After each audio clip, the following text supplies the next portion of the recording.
dari Bapak Kapolri dan juga Bapak Menteri Perhubungan yang sudah disiapkan. Tentu dari pemerintah daerah akan mendukung penuh dan juga menjadi lead harus balik.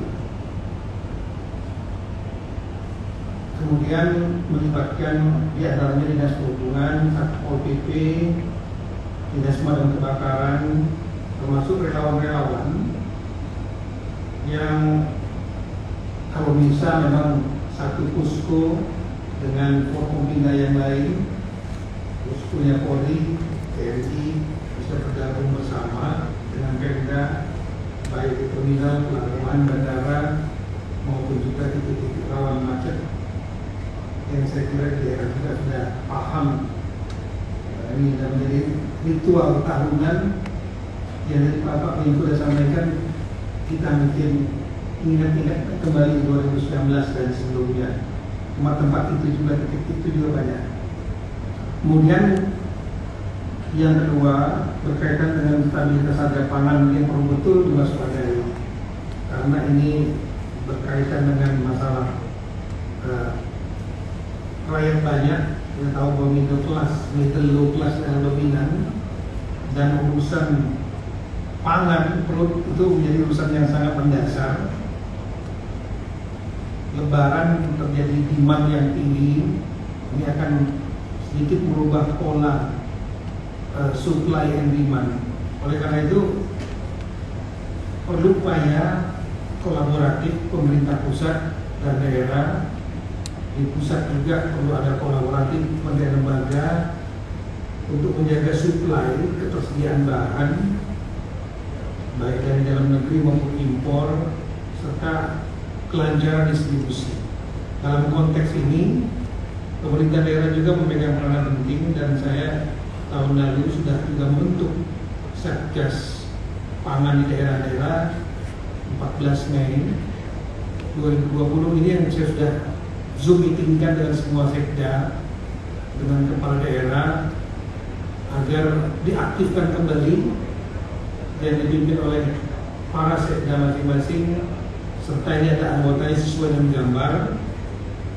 Yang intinya tugasnya yang paling utama adalah memonitor tiap hari. Setiap hari monitor. Kalau slide yang berikutnya, yang dua lagi, satu lagi. Ya, ini monitor harga, karena harganya kita lihat bukan hanya harga nasional, tapi harga setiap daerah juga terjadi disparitas, perbedaan. Ada 12 bahan pangan yang kita monitor oleh para sekda dengan menugaskan unsur dari pasar, misalnya dinas kepala pasar untuk melapor ke sekda kabupaten kota, sekda kabupaten kota melapor kepada sekda provinsi, dan sekda provinsi kemudian menyampaikan kepada Sekjen Kemendagri, ada poskonya di Kemendagri. Kita monitor harian. Jadi kalau warna hijau itu kira-kira adalah menurun, yang kuning itu adalah stabil, yang diwaspadai adalah warna yang coklat. Ini kelihatan warna coklatnya. Warna coklat itu artinya warna yang dia naik. Nah, ini kita lihat di slide sebelumnya. Setiap minggu juga kita pantau. Ini yang perlu diwaspadai. Mungkin ada yang naik itu adalah kedelai, kemudian daging sapi kerbau ini mulai menaik, dan juga gula pasir lokal yang sempat trennya menaik, tapi satu hari terakhir menurun. Ini setiap minggu. Jadi kita lakukan pemantauan ini setiap hari, dan kami setelah mendapatkan dari posko dari Kemendagri juga men-share-nya kepada Bapak Menko Perekonomian, Menko Polhukam, nanti mohon izin Menko PMK juga akan kirim Bapak. Kemudian Menteri yang terkait pangan, Menteri Perdagangan, Industri, kemudian Menteri Pertanian, Kasatgas, Kepala Badan Pangan Nasional, Kepala Bulog, Bapak Kapolri juga kami share, dan seluruh gubernur dan bupati. Jadi begitu ada terjadi perubahan, terjadi kenaikan harga, maka harus segera cek apakah problemnya kesediaannya yang kurang, artinya supply-nya yang kurang, atau distribusinya yang macet. Ini harus dikerjasama dengan lintas sektoral, dan saya minta Satgas ini untuk koordinasi dengan Satgas lain.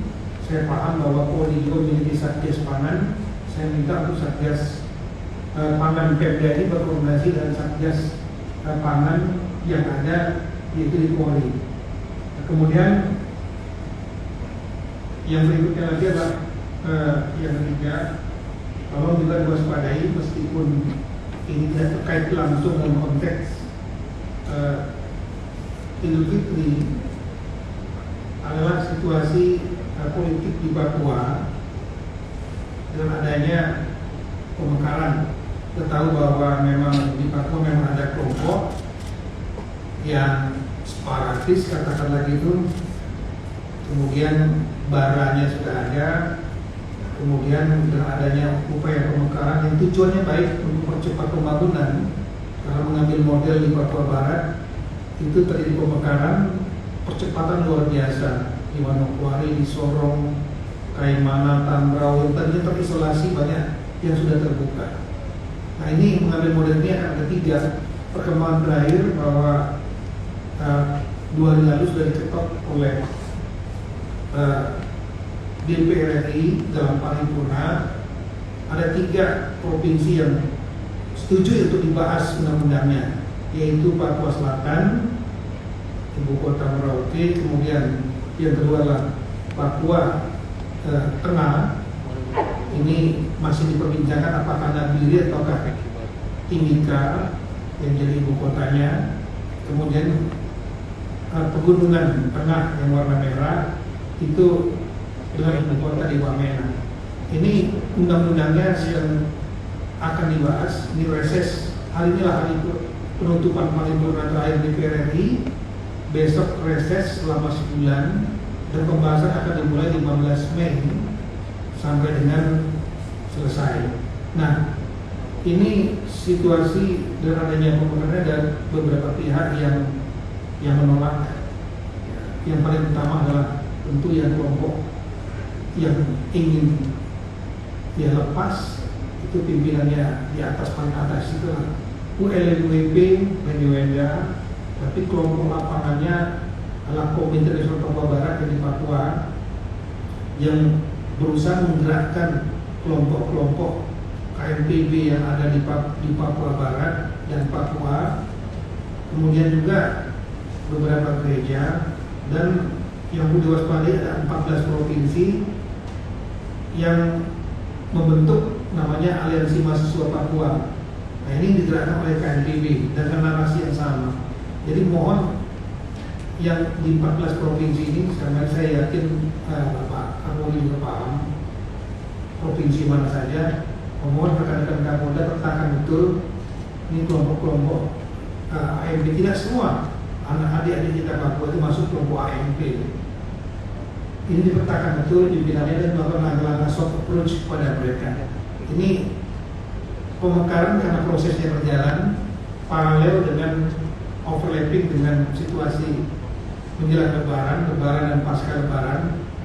Otomatis aksi-aksi mereka akan terus lanjut, termasuk yang beraliansi dengan kelompok bersenjata. Kita lihat bahwa gerakan dalam senjata makin intensif, ya diantaranya karena disulut oleh adanya isu pemekaran ini, dan ada kelompok elit politik di Papua yang menolak, yang mereka kalau dimekarkan akan mengurangi kekuasaan mereka. Tapi inilah saya kira ada solusi jangka panjang. Kalau seandainya pemekaran dilaksanakan, ini akan percepatan pembangunan, peningkatan kesejahteraan, dan mudah-mudahan juga situasi keamanan juga akan berdampak lebih tenang. Tapi ini sampai dengan eksekusinya di tahun ini Undang-Undang dulu 3, eksekusinya mungkin di Januari. Kalau masuk APBN sudah masuk, dimekarkan. Ini sampai dengan Januari, tolong diwaspadai betul yang di Papua dan Papua Barat, karena gerakan ini pasti akan jalan terus tanpa mengenal Idul Fitri dan lain-lain.